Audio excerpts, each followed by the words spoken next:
arrived and keeps coming in. This has been a really exciting start to the day and to the Hospitality Summit in general. So I'm very honored, and thank you, Kales, for putting all this together, and the whole team for making this happen and serving some awesome food and drinks for us. So we really appreciate it. Thank you for leading by example. So up here we have a stacked panel today. We got Kales with Amsterdam Cafe, Jody with the Cannabis Culture, Alexis with Camp Canna, and a couple other things too. We've got Amanda with Dawn Rising, and then we have Nafisa again with Tech POS. So So this panel here, we have talked a lot about regulatory, shared a little bit of frustrations, some of the things we've been able to overcome. We've talked about the pros and cons of legislative associations. We've talked about marketing. Now I want to talk a little bit about once you're there, once you have the opportunity to have an event or host a bunch of people or have a lounge, what do you then do with it to ensure that it is a success and it's an experience that's going to have repeat consumers?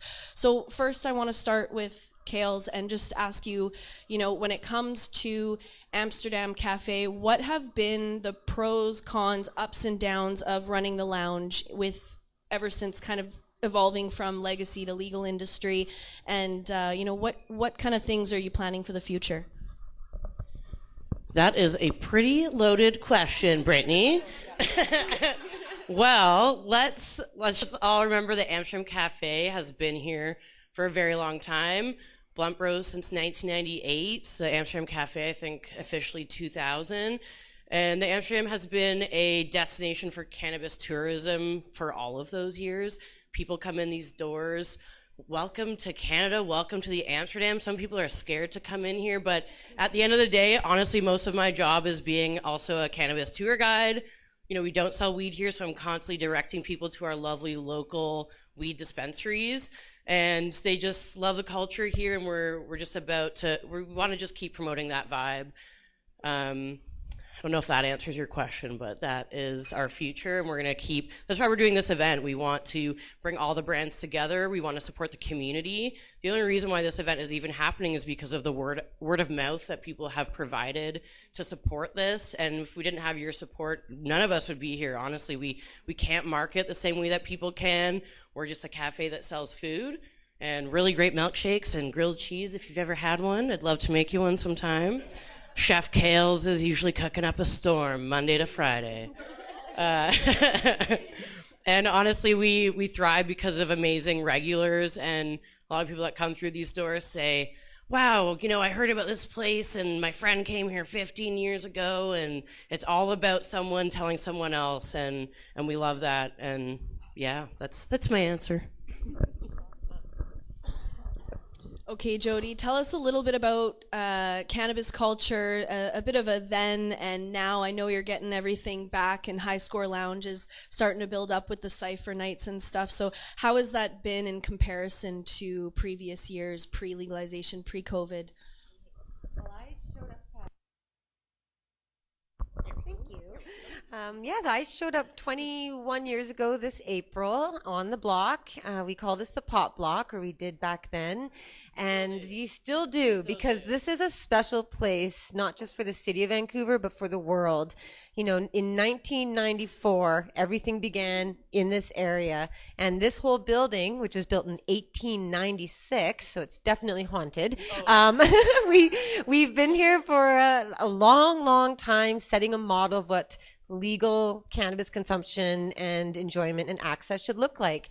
Actually, right behind us here, this frame I was pointing out, that used to be open to next door. So when the BC Marijuana Party bookstore was there, this was the Cannabis Cafe, the very first place where you could get hemp food and smoke a vaporizer. It was a BC vaporizer, a little jar on top of a element, if people remember that. But so there's history way before I showed up here. But for the last 21 years, we've seen, actually, Blunt Brothers burnt down, first of all, in 2004. So that's why we have a parking lot next door. But this building still stands as a testament to not just cannabis businesses, but advocacy. because you don't have to be marching in the streets or talking in the news to be an activist. You can be an advocate activist through business. And in fact, that's the best way to do it, is to be the model. So in our lounge, it is definitely an old building, as I said, and we've had some wonderful historic events there. We helped organize all the 420s from there. But this building acted as a place where you could come together and meet your community. That became a very special thing here because you couldn't go many places. And then dispensaries started opening up and offered that community connection. And things have just grown from there. But when we see the idea of lounges being presented to the government, they get very uncomfortable and they don't know how to regulate it. Smoking and WorkSafe BC just don't jive. They think people shouldn't be exposed to smoke.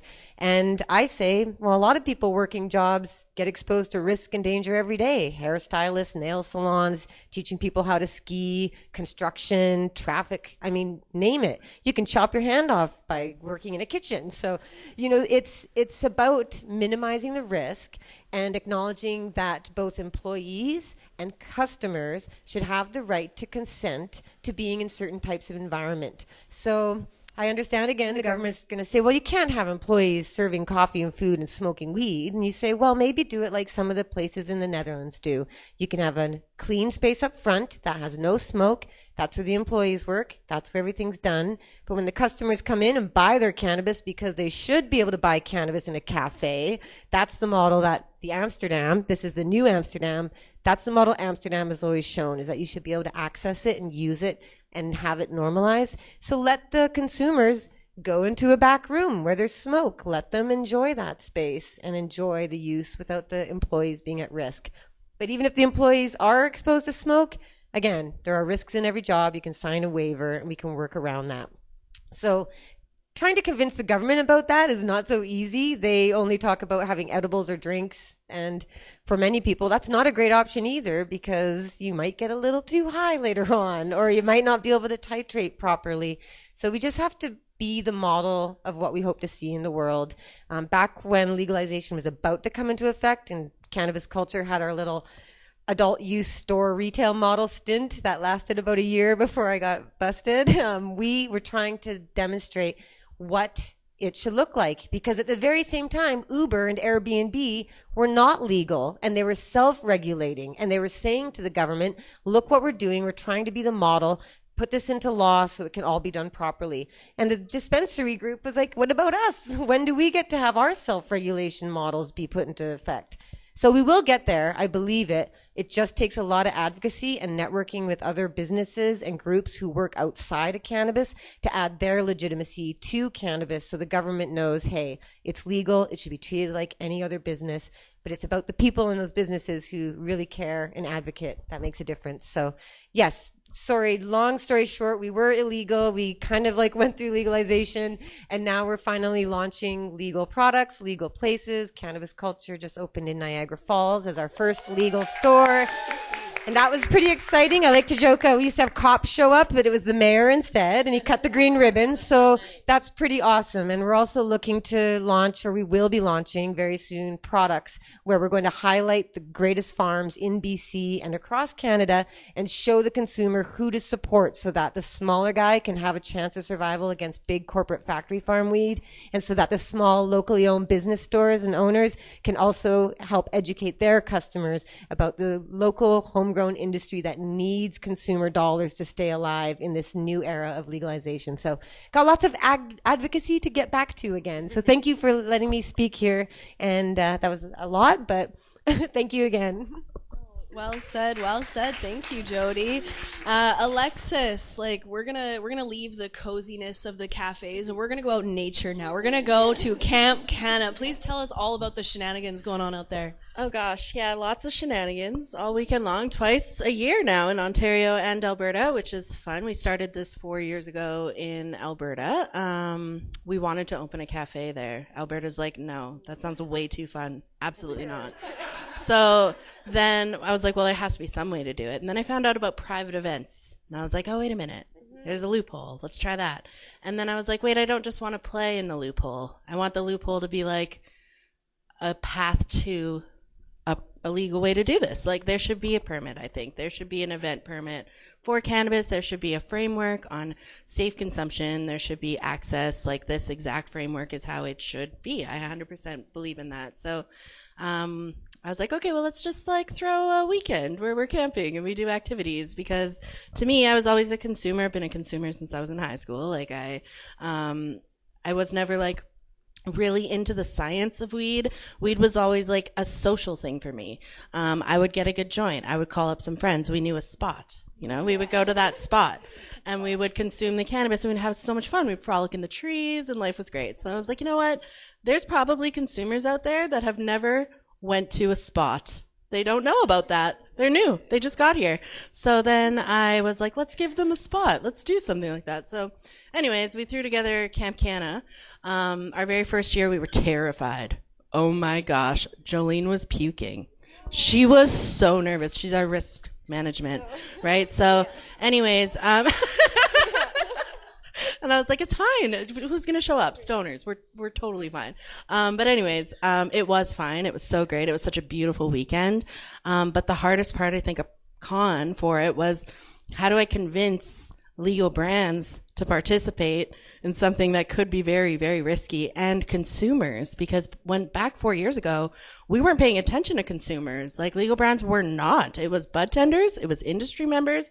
The consumers were completely left out. And to me, being a consumer, I was like, hey, weed is so much more than the purchase. Like, yes, that's a beautiful experience, but I want to actually experience the product. And where are the brands that care about my experience after the purchase? Like, how do I find those? And so looking for those people throughout the community, I found some amazing brands, some amazing people, some awesome stuff. And we bring that to the consumers in an experience-based environment. So, you know, like, Oceanic Relief, they're doing a beach party in Ontario because all their brands are like nautical, and they're like, hey, well, let's go spend some fun in the lake. Like, that sounds on brand, and people will experience that. And so I think the pros of it is paving a way for brands to look at consumers in a different light. Gathering the right consumers is hard because you got to find them first. And word of mouth marketing is all. I was a crazy lady. I sat in a parking lot of a dispensary in my car. I used to sell cars, so this was easy for me. But I would wait for someone to come out with weed, and I'd be like, hey, can I tell you about my cannabis festival? And then they came. They came to Camp Canna. It was so great. So now we can have Facebook ads. Now we can do things like that. So now that we have the permit, because I advocated against our municipality, that we're not doing anything wrong. You guys have been here. It's chill. You know, give us something. Anyway, so I think this long journey with Camp Canna is just like creating an experience, caring about what happens after the purchase, and then also creating a safe and welcoming environment where people feel valued, because cannabis is uncomfortable for some people. And when you have a bad experience, we've lost you forever. So if we're going to have a tourism industry, we have to make sure that our number one priority is keeping people safe and where they feel welcome and they feel supported if they are overnourished. So, and then making sure that, you know, that establishment has methods on how to bring those people back to comfort when they are there. So anyways, I did a dab earlier, so I'm probably just rambling.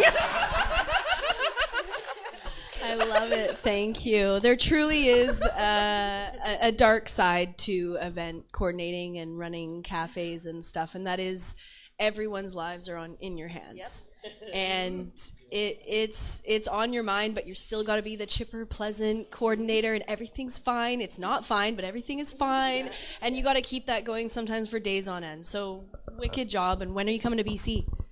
Next year, I think I gotta find the right venue. It's a vibe, okay? We gotta find the right vibe, the right place, and then also make sure that I have the right brands that are interested in the experience that we can give to consumers. Yes. To help support the event. So that's coming. I wanted it to be this year, not in the cards. Next year, I'm thinking September. Because you guys have like summer in September. That's so cool. I don't even know anymore. It's definitely a risk when you're doing outdoor events and cannabis events in general. Like, no one wants to be smoking out in the rain, but you'll do it anyway because we're committed to the flower. Anyway, we're gonna go over to Amanda. Tell us a little bit about the experiences that you're doing with your clients. So what do you do? What do you do? Well, it's so nice to. Is it working now? Yeah. Well, it's so nice to be here. This is really what I'm all about, is the community coming together. I run a business called Dawn Rising. I'm a holistic health practitioner. I teach yoga classes called Elevated Yoga and Dance, where we consume cannabis and then do yoga because I'm really interested in the spirituality element of it. But as we look around the room, we can see the cannabis consumer is so varied. There's so many things that we could be doing, that we are doing, that I just wish that, we'll get them out there eventually. But I'm just so happy to be here and, just promote the health aspect of cannabis, because I feel that is not being promoted as much. We're not allowed to talk about it. And I worked as a bud tender for many years, and there's so many questions. People are coming in with pain and trouble sleeping and things, and it would be nice if we could be able to give them some of that education and knowledge. Beautiful. When you do these events, are you indoor, outdoor, a bit of both? Yeah, a bit of both. Prior to legalization in 2015, my good friend, Glama Gregory, who owns or is the manager at Local Cannabis.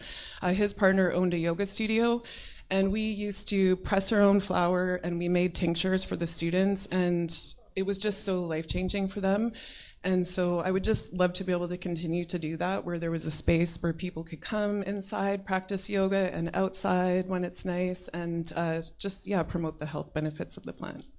It's beautiful. I love it. I love all the different dynamics here. Like one day we're all going to collaborate together. It's going to be the ultimate event. I'm excited. Okay, Nafisa down at the end there. I know, have you done events before? I've attended a lot of events. Okay. I haven't organized any, but I think how tech POS would play into lounges and stuff is before inspection, you need your POS system there. We are your POS system, guys. We're Canadian owned and operated. And with us, you're able to already have access to the retail spaces, which we're already completely involved with across Canada. And with the regulations and everything, we are in partnership with all the provinces. So having that in your back pocket, and when lounges are allowed to be there, we'll be there holding your guys' hand, because we are the number one, and there's a reason for that. It's the customer service part of it. We have our whole team practically here, Rob, Victoria, Julie, and we really are about the people. We've all come from different aspects of the industry, and together we're a really strong force, and we're here to help retailers and lounges get on their feet. Thank you. That's amazing. And I truly see that you guys will be the glue, because we do all need to know each other and what we're doing and where we need to go. And so I appreciate what you guys are doing, and I'm excited that you're ready for us when we are. So we'll get this going for you as soon as we can. All right. I do want to jump into a little bit while we're talking about the spaces and the ups and downs.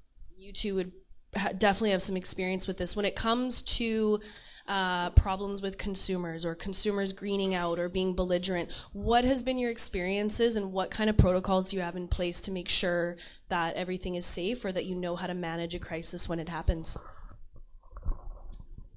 Hello, yeah, for sure. Being in Gastown is one thing, but then yes, people can overconsume edibles or anything and just green out, even if they're just having a little bit. Everyone's different. We do have a greening out protocol in our training manual that is like a part of working here. We are, having a space where we promote cannabis friendly consumption.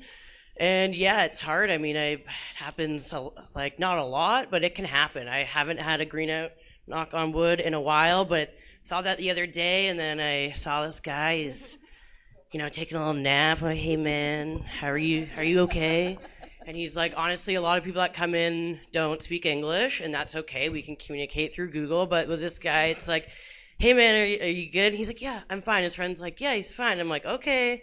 And I'm kind of like, hanging around, talking to some regulars, seeing what's going on. And then, honestly, 1 second later, this poor guy gets up and just, he has a green out. Like, he has a major green out, this guy. And it's like, he had too many edibles and that's what happened. But he woke up and I just calmed him down.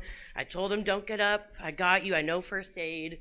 I'm here to help you. Got him some ginger ale. Give him a little puke bucket. You never want to clean up that kind of stuff either. So you just kind of, here you go. I'm like, it's okay. You might not have to use it. Just in case. Like, I don't really want to be cleaning it. Yeah, and then, just make sure he's comfortable. I always tell him I got whatever he needs. I kind of let his friends supervise him because more comfortable. You don't really want me in your face being like, hey. So yeah, you know what? He was fine. He left. He made sure he got home safe, of course. Him and his friend left happily. I don't know how that guy feels about weed now, but at least we provided a space where it's like, you're okay. I got you. Nothing scary. You're gonna be fine. He was fine, but I think in the moment, it's obviously a shock to green out. And yeah, I mean, his friend comes by all the time and they're having a good day. That's such a risk because you really don't know how high people are just even walking in here, and then they're going to sit down and they're trying all their new products and they get carried away. So you are responsible for them without even knowing what they're consuming. So it's very different being in the cannabis space. So thank you. Jody, what's been your experience when it comes to gritty Similar consumers? things here. Yeah, definitely have a green out policy, especially because, around the world, people know that it's legal in Canada. And I don't know about you, but we get people right off the airplane, right off the cruise ship. They show up with their bag. They're ready. They've heard about this place. They've been seeing it for decades on TV, and they're just so ready to get into it.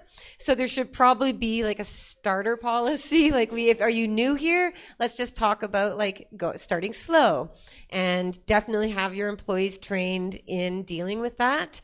Sometimes people might freak out. They think they're dying. That's the worst part of it, is they are absolutely terrified. And sometimes they want you to call an ambulance, or they're sure they're going to die and they really need you to call an ambulance. And so, yes, you can do that if you really think they need it. But generally, as you said, their friends can calm them down, give them something to eat. We used to do orange juice and crackers. Sometimes blood sugar is the issue for some reason. They just have a drop and they just kind of haven't eaten that day. Again, right off the airplane, different time zone, totally too excited. And yeah, we have to take care of them. So that happens in bars and stuff all the time too, right? I mean, people get injured at gyms, things happen. So you just have a policy in place to deal with that. And otherwise, I mean, we don't really have any issues. I think it's just the excitement of being a place that people have heard about, and they say, this doesn't exist at home. I want to do this. And that's the fun part, I think, because you get to inspire people, and then they're going to go back wherever they came from and say, listen, this is so cool. We should do it.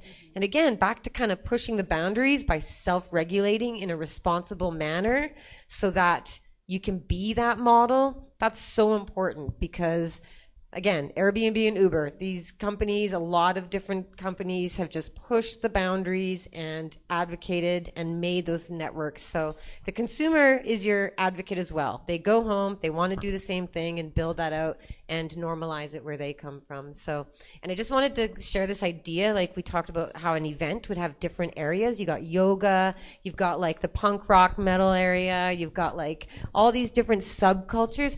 Think of Disneyland. Disneyland has different areas, Tomorrowland and, pirate area or whatever.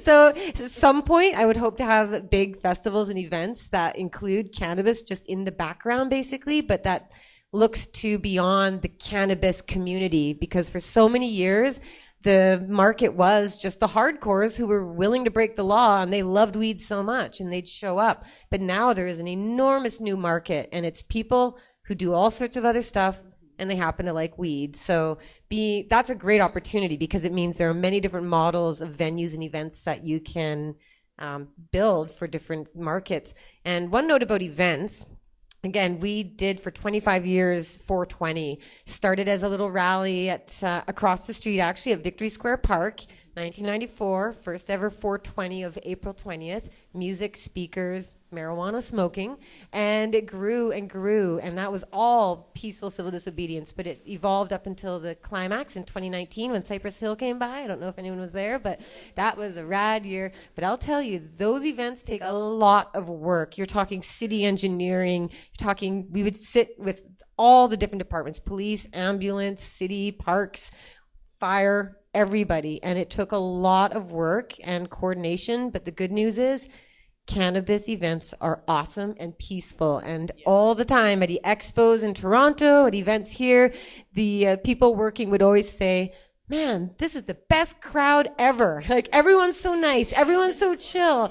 So that's exciting, and it's really exciting also to know that cannabis drinks are more popular because people can move away from alcohol. They can move to something a little safer for themselves, and that's becoming more normalized. But again, the dream is a cafe like this with all the weed on display, because that's the way it should be, and we'll keep advocating for that. Thank you, Jody. Yeah, it's very important, even though maybe the government or Health Canada hasn't created SOPs and protocols for us, doesn't mean that we ignore the necessity of that. And as any sort of event coordinator or host of any venue, like, you need to make sure your moral compass is in check and you have a team that will support that, because you can't control every moment, every minute, and it's important that everybody's prepared for anything. Alexis, tell us a little bit about the safety protocols and ups and downs out in the nature. In nature. Well, first of all, Camp Canada is an incredibly long event, actually. It starts Friday at 4 and ends at Sunday at 2. And people don't leave. They're out there the entire time and consuming cannabis for the entire time. Last year, we had the on-site sales. So we had a retailer out there selling cannabis on site, and that's something that we pushed for a very long time. We're like, what do you mean we can't buy weed at Camp Canada? That's so weird. It's like, I don't know. Anyway, so they changed the policy. We got the license and everything was great, but something that they continually asked was, what are your safety methods? And it was so easy to answer those questions because we developed them day one. This needs to be something, if you're getting into events or tourism, day one, you have a policy for when people are in an unsafe experience. That's what you need to do. So we have what's called the Vibe Tribe. That's our team. They are your new bestie. So many people come to Camp Canada alone. Like 54% of guests come alone with nobody else. And I don't know, speaking from my own experience, I don't think I would attend anything alone. Like, I'm just not that person, I want to make sure I have a friend with me. My anxiety blanket bestie is normally what I call it. And so when those people are in the space, we have to have people looking out for them. So we have a team of 10. They're absolutely amazing. Love my Vibe Tribe. But I believe in my Vibe Tribe to carry this baby I call Camp Canada with the most care that I do, which is really, I'm blessed to have a team that I can do that with. But when people are at Camp Canada, we don't have anything that requires you to consume to succeed. So we play a game called the Can Olympics, and Health Canada had a heyday with that one until we were like, what are you freaking out about? Like, we're not even consuming. It's about the skills you have as a consumer. So like rolling. So like, lighting a doobie in a hurricane, like doing things like that. These are skills that we need to have. And creating something that even brand new consumers can still try and have fun. And, I'm going to train all year for this. And it's like rolling joints. Like, that's so cool.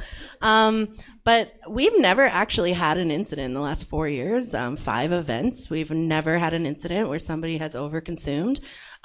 It's kind of nice that they can just go take a nap if it happens. But also we have like a paramedic on site that is, or like our first aid, they're trained in it. We have CBD gummies at the buffet bar. So if somebody's like going to get some food or whatever, we have a chef team that's watching people, hey, try some orange juice. Like, maybe check this out. Have you had water recently?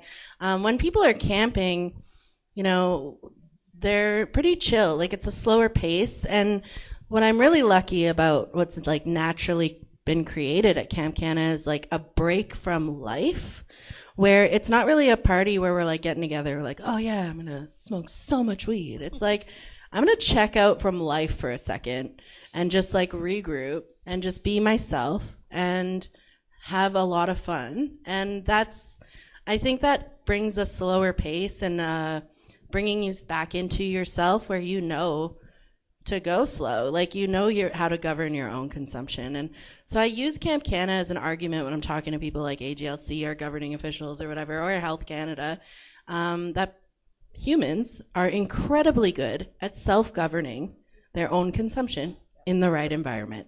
And so I think that that's something. When I first started Camp Canada, I was like, why don't we have pro-serve for cannabis? Like, I can go to a bar, I can have 3 ounces of alcohol every hour. If I have more than that, they've technically overserved me, now they're in trouble, or whatever. Like, there's a framework, there's a guideline.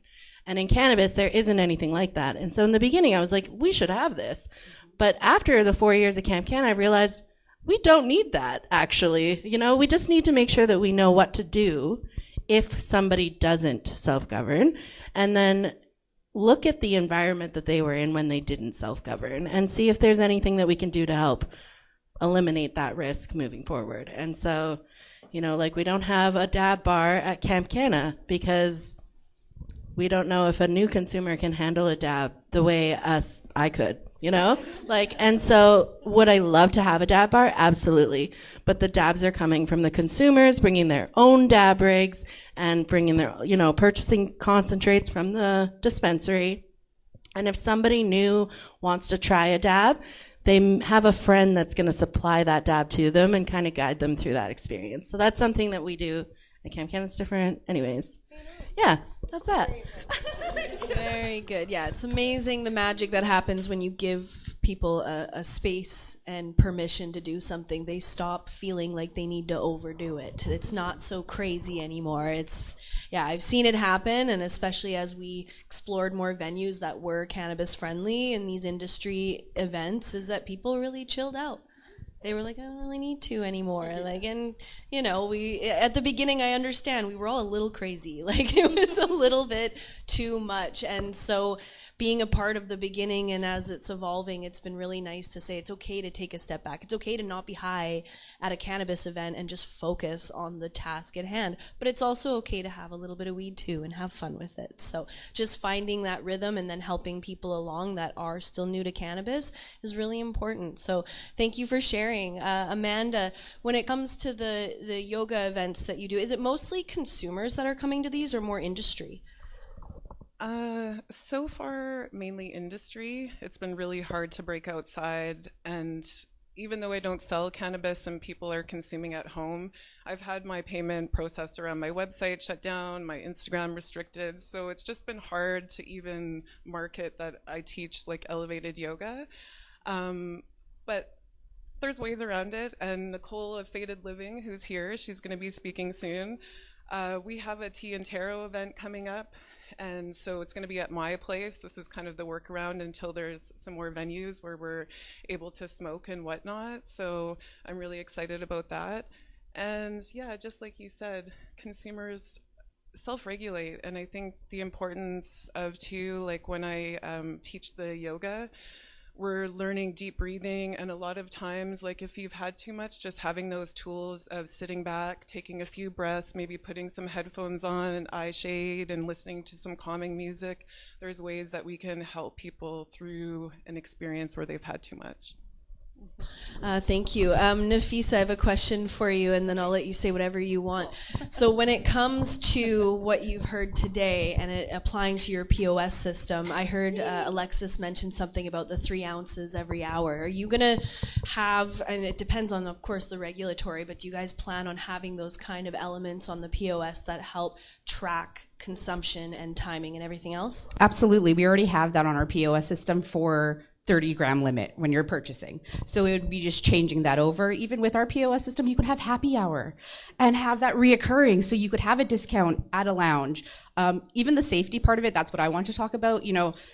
Having a reminder, we do screens. So you could have your menu and then have a vibe check screen. Are you feeling okay? Did you drink water? Did you drink orange juice? Having those things visible to especially a newbie that is really zoned out and they're like, oh, I kind of need to remember what to do. It's on a big screen for you. And that comes through your POS system, right? We have all these things integrated already for a retail environment. When lounges are allowed, we're going to be right there. We'll have it on the screen. So there is how we can work with you guys is literally listening to all this, having our team go back to the developers and being like, this is what we need. Okay, thank you. Yeah, very exciting stuff, and I'm really glad that you guys have all really made a conscious effort to keep people safe, because they won't come back. And it can scare an entire room when you see somebody collapse at a festival or wherever. Like, it's terrifying, and it's just this overwhelming feeling of guilt, even though you don't know what they're maybe on. Like, it's maybe nothing to do with you. There's still this like motherly, nurturing need to just take care of everybody. So one thing that drives me crazy is when you go to a nightclub and there's no water. There's no sink in the bathroom. Like, it's just an outhouse, and then it's $10 for a bottle of water. Like, that is not something that will be acceptable in the cannabis space. Like, we have to make sure that water is always accessible and that people know where it is. And it's just make it part of your talk track when you're bringing people in, right? Don't deny them that right to be healthy. Totally. We even got a Brita filter now, so it's really popular. Yeah. Well, we have about 10 more minutes left here, so I just want to dive into a little bit about design and kind of the theory that goes behind setting up a space, and any kind of tips that you could share with the crowd if they're starting to do their own events or working with other businesses. Yeah, I'll speak on that in terms of organizing the Cannabis Hospitality Summit. Honestly, like I just keep saying, working with people like yourselves that have just shared it with other people has been the main component to this.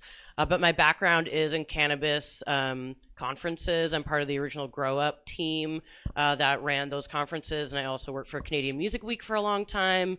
And I did some music industry stuff with artists and managed a couple of artists in my time as well. So I think just part of it is experience that this comes with. But what it really comes down to is just people being involved and showing support. So I think that if you want to do this in your local community, or if you want to have one, it's really connecting with people and networking and go smoke some weed and go chat up with some people, and it's super fun. Weed brings people together, and it's been a passion of mine since I was in high school. And honestly, I was going to tell you, I haven't told you this yet, but back in Toronto at the Global Cannabis March, I was in high school, and I have this awesome picture of me and you from way back in the day. And it's really nice to sit with you here today. It's like my dream come true. That's so sweet, because you're an inspiration to me to keep this place going. I mean, it is not easy. I mean, just letting you know, the fact that we're still standing after the pandemic is a miracle. Like, it's been a long, hard road, because also, again, the government still doesn't like this idea of us existing as places to consume. They just don't like it. They don't really want to normalize it quite yet, but we are seeing progress, and that's what gets me very excited.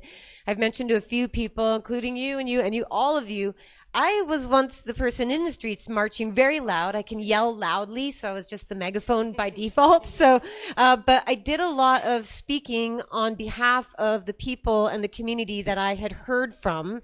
So when I had opportunities to speak and be in the news, it was always never so much about me, but about what's going on, about the mission, about the purpose. In fact, when my ex-husband went to prison and they interviewed me, and I made a big speech about how it's unjust, and they said, can you tell us how you feel personally?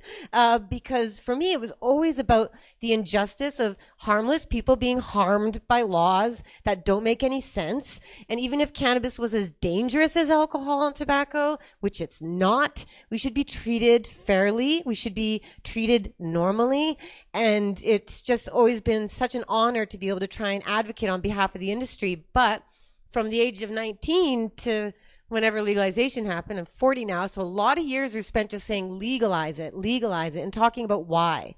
And then it was legalized in a very corrupt fashion, which we're correcting these days. But I was feeling kind of lost. It was a bit tough because now you can't say legalize it. People are like, it's already done. Good job. Go home. Like, move on. And I was confused about whether this industry was actually going to have a fighting chance of survival. You know, a lot of crooked people and cops and politicians did move in. They did a lot of harm. They arrested harmless people, criminal records all over the place, patients left without dispensaries.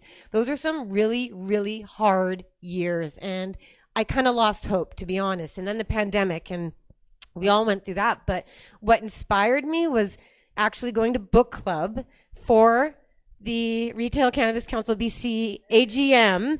And I showed up kind of with a chip still on my shoulder about the whole thing. And I saw a bunch of friends and friendly faces and old school buddies I hadn't seen for years, and a lot of new people like Tara from Violet Wild and others who I've been watching online and I'm inspired by. So now I get to learn. I get to learn about legalization. I just learned today that you can get drops so you can have more than 10 milligrams in a drink if you want. You can self-serve.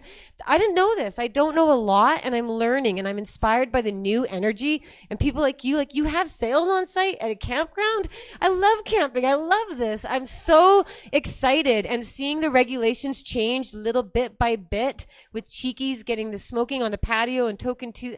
I mean, there's so much going on, and I'm so inspired by all the people who are still fighting and keeping the heart of cannabis alive, because this plant can grow through concrete. This plant has co-evolved with us. Prohibition didn't stop us, and legalization won't. And as long as we keep advocating for fairness in this industry, we will continue to grow, and we're seeing regulations change all the time, and that just shows that the only way to fail is to give up. And these people, we do not give up. We're not going anywhere. We will self-regulate and advocate and build a better industry for everybody. So I want to announce we're doing an advocacy group called Fair Cannabis.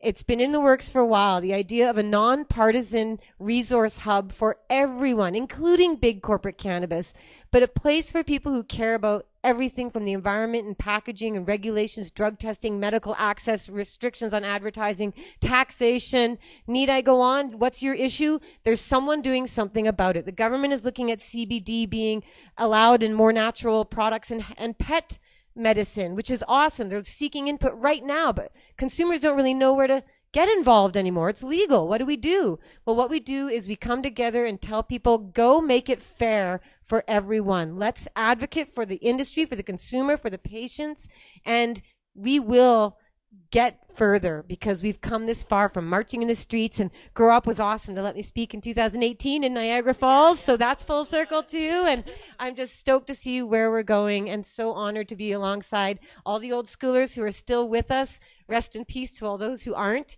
And I'm really encouraged and inspired. So thank you for letting me be here. Thank you, Jody. Fantastic. And yeah, we did light it up at book club that night. And shout out to Kevin in the back there. Him and I organized that. That was wild, man. I can't wait for another one. Anyway, Alexis, your turn here. Something I love about Camp Canada is how many non-consumers come to it. And I think it's because we consume in all the open air spaces of camp. We're outside. We're just going to consume. And it's kind of nice because people can still be in the circle, still be part of the conversation, and still feel comfortable at whatever level they are, whether they take the joint once, whether they don't, whether they're in for every single one of the evening, which there's a lot of them. So I think that when it comes to creating spaces, something I advocate for quite passionately is dignified consumption. I grew up in a world where alcohol consumption was so dignified. It was so celebrated. It was posh. You would go out for like martinis, and it was so fancy, and like you had something cool happen in your life. You get engaged, you pop champagne, and to me it was like that was cannabis in my world. Like when I want to celebrate something, I grab a cannabis beverage, or I, want to feel adult or feel like I'm being an okay mom, or like anything. It's like I reach for cannabis, and I think that shouldn't be attached with this stigma. And so how that shows up in the legal industry really is creating spaces of dignified consumption, advocating for dignified consumption. I want a place to sit. I would like an ashtray. I would like you to offer some sort of hospitality towards the consumption in a sense of just planning for me to consume. I'm going to. So think about it, you know? And it's really not difficult to throw a rolling tray, some papers, a lighter, bottles of water on the table, have something to just sit down, you know? Fainting is a huge thing with overconsumption. So having a place to sit is actually very dignified. And the more that we, you know, continue to repeat, you know, I want dignified consumption. I want to be looked at the exact same as a wine mom. I want that to be totally okay for me. You know what I mean? And so I think that has brought a lot of walls down. I'm starting to hear the term so far all over Canada, which is nice. And events are finding that it's not an option anymore. You must offer this because that's what the consumers want. You know, like this is an perfect example of dignified consumption. There's snacks, there's beverages, I can sit. This is somewhere I can come together, I can be alone, I can feel safe here. And that is ultimately what I hope cannabis tourism becomes, is just an entire industry of dignified consumers, being able to celebrate the one thing we all love, even though our lives are so vastly different. It just kind of brings us all together. So anyways, that's, yeah. Thank you. Speaking of dignified consumption, I think Amanda is doing a phenomenal job. You really are bringing that holistic element that a lot of us just kind of overlook because we're so caught up in the cool factor and trying to be loud and proud and DJs and everything else. And that is fun, but I do love that you're bringing that other perspective. So any final words to share with us? Well, I just want to say I'm really excited to go to Camp Canna. Yeah. I don't know about everybody else, but that sounds like a good time. Oh my goodness. Yeah, I just am really excited about when there's more money in the industry and we can have like an HVAC system if the smell is the issue that can take it all out, and just so many other options. But of course, everything costs a lot. So we have to work around all those things as well. But yeah, I just love to see what's happening. And it is my passion to promote the health aspect of cannabis. So I'll just keep doing that in whatever way that I can.